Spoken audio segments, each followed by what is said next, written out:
हा केंद्रबिंदू काय आहे? पी आहे, बरोबर ना? लक्षात घ्या. तर बघा, केंद्रबिंदू पी हा वर्तुळाच्या मध्यभागी असलेला एक बिंदू आहे, बरोबर ना? आता आपण काय करूया, या केंद्रबिंदू किंवा केंद्रकामधून या परिघापर्यंत एक रेषा आपण मारली तर या रेषेला काय म्हणतात? त्रिज्या, बरोबर ना?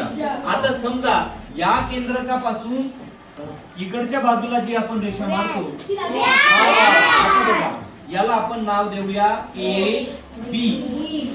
म्हणजे असा अर्थ होतो, परिघाला जोडणारी व केंद्रबिंदू मधून जाणारी रेषा म्हणजे वर्तुळाचा आपण याला काय म्हणतो? व्यास म्हणतो, बरोबर आहे का?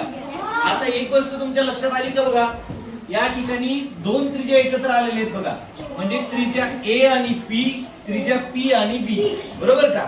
हे बघा, ए पी आणि पी बी, बरोबर? त्रिज्या दोन त्रिज्या एकत्रित आले, म्हणजे याच्यावरून आपल्याला असं म्हणता येईल की त्रिज्येच्या दुप्पट व्यासाची लांबी असते, बरोबर ना?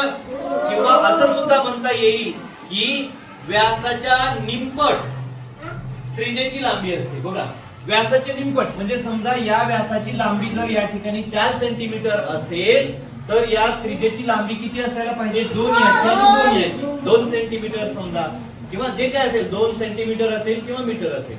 आलं लक्षात तुमच्या?